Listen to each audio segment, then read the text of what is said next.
Hello student, welcome to our YouTube channel maths for you. इस video में हम discuss करने वाले एनसीईआरटी 10th मैथमेटिक्स के चैप्टर नंबर 1 जो कि वास्तविक संख्याएं नाम से हैं, उसकी प्रश्नावली 1.1। तो ये वीडियो काफ़ी हेल्पफुल होने वाला है, अंत तक ज़रूर देखें और अगर वीडियो पसंद आता है तो लाइक ज़रूर करें। तो सबसे पहले जो प्रश्नावली 1.1 है वो पूरी की पूरी यूक्लिड विभाजन प्रमेय पर बेस्ड है। तो पहले यूक्लिड विभाजन प्रमेय समझते हैं, उसके बाद में एक एक करके सारे सवाल डिस्कस करेंगे।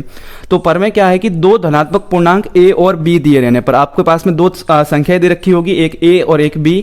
ऐसी अद्वितीय पूर्ण संख्या q और r विद्यमान है। तो उसके लिए q और r ऐसी संख्या विद्यमान होगी कि अपन लिख सकते हैं a equal to B Q plus r। तो ये सिंपल से कुछ नहीं है, अपन बचपन से पढ़ते आ रहे हैं कि भाज्य इक्वल टू भाजक इंटू भागफल प्लस शेषफल। तो ये सेम वही वाला कॉन्सेप्ट है। ये देखिए a और b जब अपने को दे रखे होंगे तो जो बड़ी संख्या होगी उसको अपन a मान लेंगे और जो छोटी संख्या होगी उसको b मान लेंगे। फिर b अपना भाजक हो गया, भाजक का अपने को भाज्य में भाग देना है, तो b का a में भाग देंगे तो कुछ भागफल आएगा वो q हो जाएगा और जो शेषफल आएगा वो r हो जाएगा। तो ये कोई बड़ी प्रमेय नहीं है, ये बस वही है, भाज्य इक्वल टू भाजक इंटू भागफल प्लस शेषफल। अपने को ये भी पता है कि जो शेषफल है वो हमेशा भाजक से छोटा ही होता है, भाजक से बड़ा तो शेषफल हो नहीं सकता, क्योंकि भाजक से बड़ा अगर हो जाएगा शेषफल तो उसमें तो भाग चला जाएगा।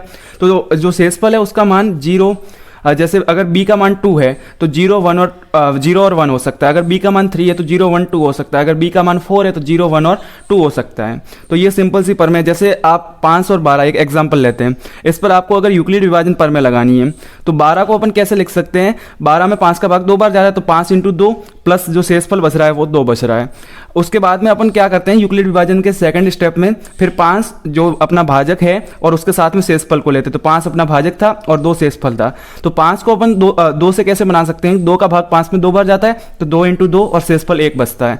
उसके बाद में ये 2 है और ये 1 है। अच्छा, 2 को अपन कैसे बना सकते हैं, 1 के साथ में 1 इंटू 2, 1 का भाग 2 में 2 बार जाता है और शेषफल क्या बचता है 0। तो यही है यूक्लिड विभाजन प्रमेय, इसके बेस पे ही सारे सवाल है। तो पहला सवाल देखिए, निम्नलिखित संख्याओं का HCF यूक्लिड विभाजन एल्गोरिथम से ज्ञात करना है। पहला सवाल है आपका 135 और 225। तो इसका जो पहला स्टेप होगा उसमें अपने को ये लिखना है कि जो संख्या बड़ी है, जैसे यहाँ पर 225 बड़ी संख्या है तो 225 इज ग्रेटर देन 135, अतः अपन 225 और 135 पर यूक्लिड विभाजन प्रमेय लगा रहे हैं। तो यूक्लिड विभाजन का मतलब है सीधा सा भाग। अब आप देखिए 135 का भाग 225 में कितनी बार जाएगा, 135 का पहाड़ा अपन एक बार बोलते तो 135 आते हैं, 2 बार बोलते तो कितने आते हैं 270। इसका मतलब भाग तो एक बार ही जाएगा, 2 बार पर तो ज्यादा जा रही है संख्या। तो अपन 225 को कैसे लिख सकते हैं, 225 इक्वल टू 135 इंटू 1 प्लस। अब बताइए शेषफल कितना बच रहा है, जो शेषफल बच रहा है उसको प्लस करके लिख देंगे। तो यहां पर आप देख रहे हैं कि शेषफल 90 बच रहा है, तो यहां पर अपन क्या लिख देंगे 90 लिख दिया। अब सेकंड स्टेप इसका क्या होगा, जब तक शेषफल 0 नहीं आता तब तक अपने को चलते जाना है। अगर HCF आपको कैलकुलेट करना है तो जब तक शेषफल 0 नहीं आ जाता तब तक चलते जाना है। तो सेकंड स्टेप में क्या लिखेंगे आप, चूंकि 90 इज नॉट इक्वल टू 0, 90 0 के बराबर नहीं है, अतः आप वापस से यूक्लिड विभाजन प्रमेय किस किस पे लगाएंगे, 135 और 90 पर पुनः यूक्लिड विभाजन प्रमेय लगाएंगे।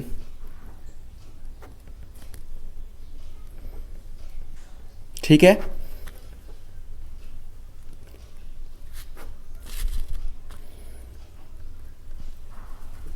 अच्छा अब जब अपन 90 पर यूक्लिड विभाजन प्रमेय लगाएंगे, 90 और 135 पर, तो कैसे लिखेंगे 135। अब देखिए 90 का पहाड़ा बोलेंगे तो 90 एकम 90, 90 दूनी 180 हो जाएगा, 180 135 से बड़ी संख्या है तो 135 को आप 90 से बनाएंगे तो 90 इंटू 1 प्लस 45 यही हो जाएगा। फिर जब नेक्स्ट स्टेप में आप सॉल्व करेंगे तो 90 और 45 इन दोनों संख्याओं को लेंगे। अब 45 का भाग 90 में पूरा पूरा जा रहा है, इसका मतलब अपन कैसे लिखेंगे 90 इक्वल टू 45 इंटू 2 प्लस 0, ऐसे सिंपली लिख देंगे। तो देखिए सिंपल है, 225 में 135 का भाग एक बार गया, शेषफल 90 बचा, 135 में 90 का भाग एक बार गया, शेषफल 45 बचा, 90 में 45 का भाग 2 बार पूरा पूरा जा रहा है, शेषफल 0 बच रहा है। अब जब शेषफल 0 आ जाए तब अपना HCF आ जाता है, तो इसका HCF हो जाएगा 45। अब ये HCF किसका है, 135 और 225 का HCF पूछेंगे तो भी 45 है। अगर आपसे पूछते हैं 135 और 90 का HCF तो भी 45 है। अगर आपसे पूछते हैं 90 और 45 का HCF तो भी कितना हो जाएगा 45। तो अपना इसका जो आंसर आ गया वो कितना आ गया 45। तो आप लिख देंगे संख्या 135 HCF ऑफ 135 एंड 225 क्या हो जाएगा 45। तो ये अपना सिंपली आंसर हो गया। तो ये अपने पहले सवाल का सॉल्यूशन है, पहले का पहला सवाल है। उसके बाद में देखते हैं अपन सेकंड सवाल पहले का। अब देखते हैं सेकंड सवाल। तो सेकंड सवाल में अपने को 196 और 38200 इसका HCF कैलकुलेट करना है यूक्लिड विभाजन प्रमेय से। तो इसमें देखिए आप 38200 बड़ी संख्या है और 196 छोटी संख्या है, तो 38200 को तो अपन A मानेंगे और 196 को B मानेंगे। तो यही मैंने लिखा 38200 इज ग्रेटर देन 196, अतः 38200 और 196 पर अपन यूक्लिड विभाजन प्रमेय लगा रहे हैं। अच्छा, कैसे होगा? देखिए 38200, अब देखिए ये बड़ी संख्या है 196 के कंपेयर में काफ़ी ज़्यादा बड़ी, तो आप भाग देके भी चेक कर सकते हो। देखो मैंने यहाँ पे भाग दिया है 196 का, यहाँ पर एक बार अपन मल्टीप्लाई करते हैं तो 196 ही आता है, और दो बार करते हैं तो 392, मतलब कि भाग पहला एक बार जाएगा, फिर शेषफल बच रहा है 186, फिर 2 को अपन लेंगे नीचे 1862, इसमें भाग जा रहा है 9 बार, तो 1764 यहाँ पर लिख दिया, फिर बच रहा है 98, फिर 0 उतारा तो 980, और इसमें भाग जा रहा है टोटल 5 बार। इसके लिए अपन ने क्या लिख दिया 5, इसका मतलब 195 बार भाग जा रहा है और शेषफल क्या बच रहा है 0। तो पहले ही स्टेप में खत्म हो गया भाग, 38200 इक्वल टू 196 और भाग गया 195 बार, और जो रिमाइंडर बचा है वो बचा है 0। इसका मतलब इसका HCF पहले ही स्टेप में कैलकुलेट हो गया, और ये कितना आ गया 196। तो ये तो इजी था सवाल, 195 और 196 वैसे ही याद रह जाएगा। उसके बाद में देखिए 867 और 255, इस सवाल की बात करें तो इसमें भी आप जो पहला स्टेप है वो सभी में सेम ही रहता है। तो 867 इज ग्रेटर देन 255, अतः 867 और 255 पर अपन यूक्लिड विभाजन प्रमेय लगाएंगे। यूक्लिड विभाजन प्रमेय होता है A equal to BQ plus R, तो A बड़ी संख्या होगी, B छोटी संख्या होगी। अच्छा, 255 का 867 में आप भाग देंगे तो देखिए 3 बार 255 का गुणा करें तो 765 आ रहा है, 4 बार पर 1020, मतलब भाग 3 बार ही जाएगा। तो 255 इंटू 3 और रिमाइंडर बच रहा है 102, तो 102 को लिख दिया। फिर 102 जो शेषफल है वो 0 के बराबर नहीं है, अतः अपन क्या करेंगे 255 ये वाली संख्या और ये वाली संख्या, रिमाइंडर और भाजक, इन दोनों को लेंगे और उन पर पुनः अपन यूक्लिड विभाजन प्रमेय लगाएंगे। अब 255 इक्वल टू हो जाएगा 102 इंटू 2।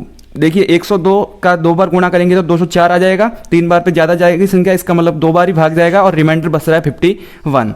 उसके बाद में अपन क्या करेंगे कि 51 भी अभी 0 के बराबर नहीं है, तो 102 और 51 पर फिर से वही स्टेप अपन दोहराएंगे यूक्लिड विभाजन का। तो 102 में 51 का भाग 2 बार जा रहा है, तो 102 इक्वल टू क्या हो जाएगा 51 इंटू 2 प्लस 0। तो अब देखिए यहाँ पर 0 आ गया, इसका मतलब अपना जो HCF था वो कैलकुलेट हो चुका है, और HCF कितना आ रहा है 51। अब आपसे अगर 867 और 255 का HCF पूछते हैं तो भी कितना होगा 51। अगर आपसे पूछते हैं कि 255 और 102 का HCF कितना होगा तो भी 51। अगर आपसे पूछते हैं 102 और 51 का HCF कितना होगा तो भी आंसर आपका क्या होगा 51। इसका मतलब 867 और 255 का HCF अपने पास में कैलकुलेट होकर के आ गया है, और वो कितना है 51। तो ये सिंपल सा सवाल था पहला। अब देखते हैं दूसरे सवाल को। तो दूसरा सवाल है कि दर्शाइए कि कोई भी धनात्मक विषम पूर्णांक 6q + 1, 6q + 3 या 6q + 5 के रूप का होता है। तो इस तरीके के जो भी सिंपल होते हैं, जैसे 4q + 1, 4q + 2 या फिर 2q, इस टाइप के जो भी सवाल आते हैं वो काफ़ी सिंपल होते हैं, बस एक ही कॉन्सेप्ट है सम और विषम वाला। तो इसको सॉल्व करते देखिए, माना कि कोई धनात्मक पूर्णांक a है, अपन ने मान लिया कोई संख्या a है, तो यूक्लिड विभाजन के हिसाब से a इक्वल टू क्या लिख देंगे BQ + R, जहाँ पर R की वैल्यू होगी वो 0 से तो बड़ी या बराबर होगी और B से छोटी होगी, क्योंकि शेषफल कभी भी भाजक से बड़ा या बराबर नहीं होगा।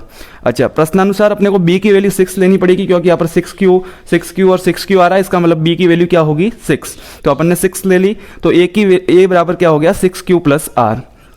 अब देखिए जो B की वैल्यू अपन ने 6 ली है, मतलब R की वैल्यू कहाँ से होगी 0 से लेकर के 6 से कम, मतलब कि 0 से लेकर के 5 तक होगी। तो B की वैल्यू 6 ली है, इसका मतलब R के जो संभव मान होंगे वो क्या क्या हो जाएंगे 0, 1, 2, 3, 4 और 5। अब देखिए R के मान अपन यहाँ पर पुट करते जाएंगे और संख्या आती जाएगी, तो सारी जो संभावित संख्या होगी वो क्या क्या हो जाएगी। एक तो 6q + 0, उसको आप 6q ही लिख दो, फिर 6q + 1, फिर 6q + 2, 6q + 3, 6q + 4 और 6q + 5। देखिए ये तो सिंपल अपन ने यूक्लिड विभाजन वाले उस प्रमेय से लिख दिया है। अब उसके बाद में सिंपल सा कॉन्सेप्ट है, जब अपन सम संख्या में सम संख्या जोड़ते हैं सम संख्या आती है, जब सम संख्या में विषम संख्या जोड़ते हैं विषम संख्या आती है, जब विषम संख्या में विषम संख्या जोड़ते हैं तो भी सम संख्या आती है। इसके बारे में आपको पता ही होगा। अच्छा, 6q एक सम संख्या, ये कैसे पता चला? 6 में 2 का पूरा पूरा भाग जा रहा है, किसी भी संख्या में अगर 2 का पूरा पूरा भाग जा रहा है और q एक पूर्ण संख्या है, ठीक है, तो इसका मतलब कि अगर 2 का इसमें पूरा पूरा भाग जा रहा है तो ये 6q एक कैसी संख्या हो जाएगी? इवन नंबर हो जाएगा। अच्छा, 6q इवन है तो 6q + 1 कैसे हो जाएगा? ऑड, क्योंकि अगर आप इवन नंबर में ऑड संख्या जोड़ रहे हैं, सम संख्या में विषम संख्या जोड़ रहे हैं तो विषम संख्या आती है। यहाँ पे भी आप 6q + 3 कर रहे हैं, इसका मतलब सम संख्या में विषम संख्या जोड़ रहे हैं, ये भी कैसी संख्या आएगी? विषम आएगी। यहाँ पर आप 6q + 5 कर रहे हैं, इसका मतलब कि सम में विषम फिर से जोड़ रहे हैं, फिर से विषम संख्या आएगी। तो आपको पता है कि सम संख्या प्लस विषम संख्या इक्वल टू विषम संख्या होता है। इसका मतलब कि जो विषम संख्या होगी वो कौन कौन से रूप की होगी? या तो 6q + 1 होगा, 6q + 3 होगा, या फिर 6q + 5 होगा। तो मैंने यही लाइन लिखी है, तो किसी भी धनात्मक विषम पूर्णांक का रूप 6q + 1, 6q + 3 या फिर 6q + 5 होता है। तो ये सिंपल सवाल है। अगर 4q आता तो माना कि अगर 4 वाला आता सवाल, वो भी आपके एक एग्जाम्पल में है, तो उसको भी कैसे करते हैं? जैसे उसकी संख्या क्या क्या होगी? 4q होगी, एक 4q + 1 होगी, एक 4q + 2 होगी और एक 4q + 3 होगी। यही तो 4 संख्या होगी। अच्छा, इसमें अब आपको पता है कि 4q तो इवन नंबर है, तो 4q + 1 कैसा होगा? ऑड हो जाएगा। 4q + 2 इवन फिर से होगा और 4q + 3 ऑड होगा। तो ऑड नंबर पूछे तो कौन कौन से हो जाएंगे? 4q + 1 और 4q + 3। 2q आए तो सिंपल है, 2q होगा वो सम हो जाएगा और 2q + 1 क्या हो जाएगा? ऑड हो जाएगा। तो ये वाले सवाल सिंपल है। अब नेक्स्ट तीसरे सवाल पर बढ़ते हैं। तीसरा सवाल देखिए, किसी परेड में 616 सदस्यों वाली सेना की टुकड़ी को 32 सदस्यों वाली आर्मी बैंड के पीछे मार्च करना है। अच्छा, दोनों समूहों को समान संख्या वाले स्तंभों में मार्च करना है, उन स्तंभों की अधिकतम संख्या जिसमें वे मार्च कर सकते हैं। अब आपको यहाँ पर सेना की टुकड़ी में सदस्य 616 है और आर्मी बैंड में कितने हैं? 32 हैं। अब यहाँ पर आप देख सकते हो कि जो मैक्सिमम संख्या जिसका इसमें भाग जा सकता है उतने स्तंभों में अपन डिवाइड कर सकते हैं। तो सिंपली अपने को कैलकुलेट क्या करना है? यहाँ पर HCF कैलकुलेट करना है 616 और 32 का, और 616 और 32 का HCF अपन यूक्लिड विभाजन प्रमेय से बिल्कुल आसानी से निकाल सकते हैं। अच्छा, 616 इक्वल टू क्या लिख देंगे? देखिए 32 × 19 कर रहे हैं तो 608 आ रहा है। सिंपली आप देखिए 32 × 10 करते हैं तो 320 आता है, 32 × 20 करेंगे तो कितना आ जाएगा? 640। इसका मतलब 19 बार ही भाग जाएगा। 32 × 19 करने पर कितना आ रहा है? 608। तो 616 को अपन कैसे लिख देंगे? 32 × 19 प्लस जो रिमाइंडर बच रहा है वो कितना बच रहा है? 8। अब आप 32 और 8 को लेंगे तो 32 इक्वल टू क्या हो जाएगा? 8 × 4। देखिए 8 का भाग 32 में 4 बार जाता है और रिमाइंडर 0 बचता है, तो 8 × 4 + 0। इसका मतलब कि वो समान स्तंभों वाले समूह की संख्या HCF अपना 8 आ गया। इसका मतलब कि 8 स्तंभों में वो परेड कर सकते हैं। तो ये सिंपल सवाल है, बस लैंग्वेज दी हुई है, आपको सिंपली कैलकुलेट यहाँ पर भी क्या करना है? HCF। अब नेक्स्ट फोर्थ सवाल देखते हैं। चौथा सवाल देखिए, यूक्लिड विभाजन प्रमेय का प्रयोग करते हुए दर्शाइए कि किसी धनात्मक पूर्णांक का वर्ग किसी पूर्णांक m के लिए 3m या 3m + 1 के रूप का होता है। तो चौथा और पांचवा दोनों एक जैसे ही सवाल है, एक में वर्ग पूछा गया, एक में घन पूछा गया है। तो दोनों ही सिंपल सवाल है, बस आपको a + b का होल स्क्वायर इनके बारे में बेसिक नॉलेज है तो ये सिंपली हो जाएंगे। तो सबसे पहले आपको क्या करना है? माना कोई धनात्मक पूर्णांक a है, आपने कोई पूर्णांक मान लिया a, और a को किस फॉर्मेट का मानना है? 3q + r। ऐसा क्योंकि अपन ने 3q + r ही क्यों माना है? क्योंकि यहाँ पर देखो 3m आ रहा है और 3m + 1, इसका मतलब जो भी अपनी संख्या आएगी उसमें से 3 तो कॉमन आना चाहिए।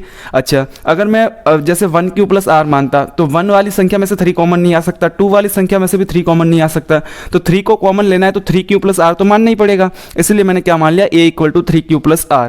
अच्छा, यहाँ पर देखिए b की वैल्यू हो गई 3। अच्छा, b 3 है तो r की वैल्यू 0 से लेकर 3 के बीच में होगी। इसका मतलब r के जो संभव मान होंगे वो 0, 1, 2 हो जाएंगे।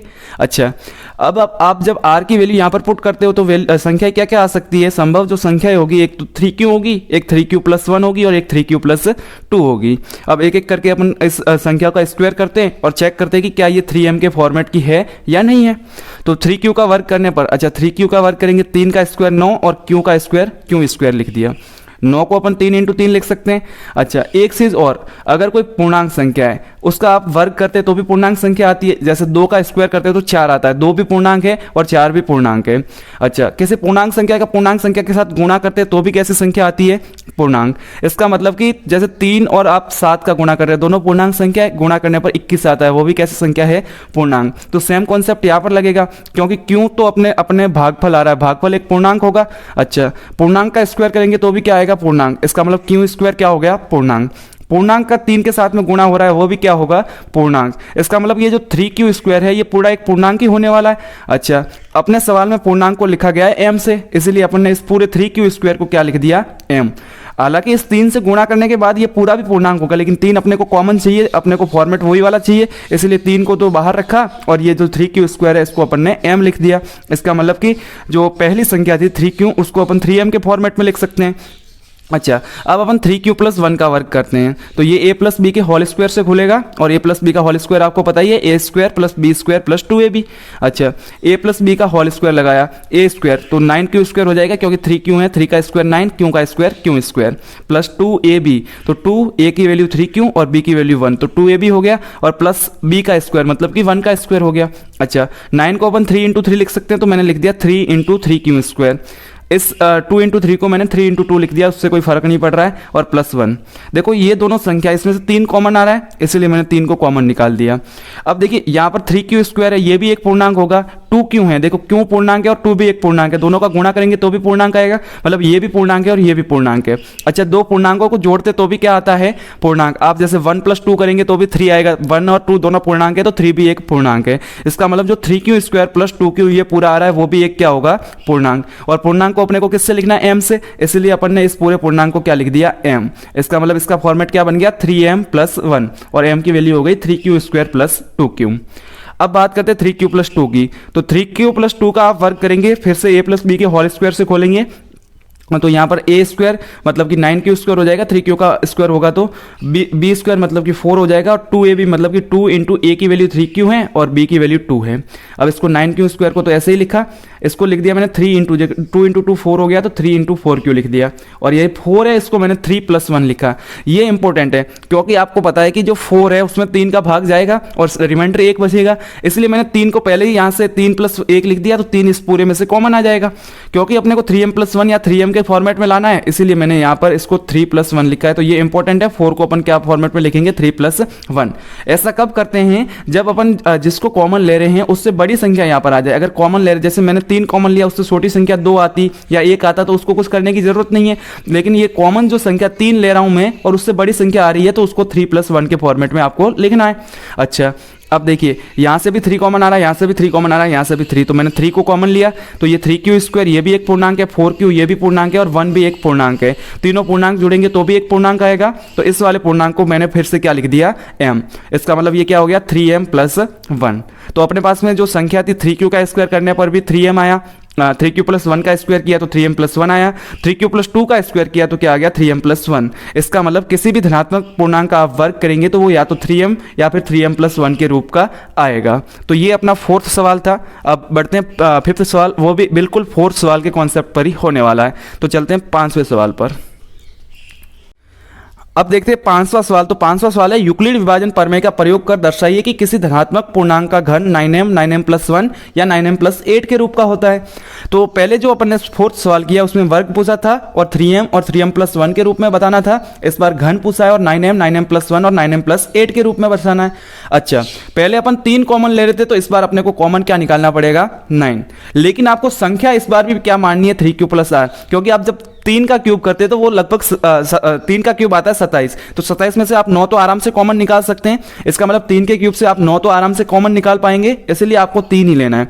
अच्छा, अगर आप a = 9q + r लेते हैं तो ये बहुत बड़ा हो जाएगा सवाल, क्योंकि 9q + r में 9 है, इसका मतलब संख्या भी 9 बनेगी और 9 संख्याओं का क्यूब करने में तो आपका पूरा टाइम वेस्ट हो जाएगा। हालांकि 9q + r से भी आप प्रूव तो इसको कर सकते हैं, लेकिन आपको संख्या लेनी है 3q + r। तो a = क्या लिया है मैंने, 3q + r। अच्छा, ये संख्या अपन ने 3q + r ली है, इसका मतलब r के जो वैलिड संभव जो मान होंगे वो क्या क्या होंगे, या तो 0 होगा या 1 होगा या फिर क्या होगा, 2। अतः संभावित संख्या क्या हो जाएगी, या तो 3q होगी या 3q + 1 होगी या 3q + 2 होगी। अच्छा, एक एक करके अपन इसका घन करते हैं, जैसे वर्ग को चेक किया था एक एक करके, उसी तरीके से इस बार अपन किसको चेक करेंगे, इसके घन को। तो 3q का अपन क्यूब कर रहे हैं, 3 का क्यूब होता है 27 और क्यूब को अपन ऐसे ही लिख देंगे q का क्यूब। अच्छा 27 को अपन 9 इंटू 3 लिख सकते हैं क्योंकि अपने को 9 कॉमन लेना है, तो 9 इंटू 3 लिख दिया। अब सेम कॉन्सेप्ट, अगर किसी संख्या का जैसे कोई पूर्णांक संख्या, उसका वर्ग करते तो भी पूर्णांक संख्या आती है, उसका घन करते तो भी कैसी संख्या आती है, पूर्णांक। और पूर्णांक संख्या का पूर्णांक संख्या से गुणा होता है तो भी संख्या कैसी रहती है, पूर्णांक। तो सेम कॉन्सेप्ट से अपन ने 3 क्यूब है, इसको क्या लिख दिया, m, और m की वैल्यू जो है पूर्णांक होती है तो m इक्वल टू 3 क्यूब लिख दिया। तो ये 9m के फॉर्मेट की आ गई। उसके बाद में अपन कर रहे हैं 3q प्लस 1 का घन। अच्छा 3q प्लस 1 का घन कैसे खोलेंगे, a प्लस बी के होल क्यूब से। और a प्लस बी का होल क्यूब क्या होता है, a cube plus B cube plus 3a square B plus 3ab square. तो यहाँ पर आप क्या करेंगे, देखिए a की वैल्यू हो गई 3q और b की वैल्यू 1 है, तो a क्यूब मतलब 27 क्यूब, उसके बाद में b क्यूब मतलब कि 1 का क्यूब 1, उसके बाद में 3a स्क्वायर b, तो 3a स्क्वायर मतलब कि 9q स्क्वायर और b की वैल्यू कितनी है, 1। उसके बाद में क्या हो जाएगा 3ab स्क्वायर, तो यहाँ पर 3 इंटू ए की वैल्यू 3q है और b की वैल्यू 1 है, 1 का स्क्वायर करेंगे तो भी क्या रहेगा, 1। अब इसको लिखेंगे तो क्या हो गया 27q क्यूब प्लस 9 इंटू 3। देखिए इस 3 इंटू 9 को अपन 9 इंटू 3 आराम से लिख सकते हैं, और ये जो 3 इंटू 3 था उसको 9 लिख दिया, ये प्लस 1 था उसको मैंने लास्ट में लिख दिया। अच्छा इसमें भी 9 का भाग जा रहा है, इसमें भी 9 का भाग जा रहा है, इसमें भी 9 का भाग जा रहा है, मतलब 9 पूरे में से कॉमन निकल सकता है।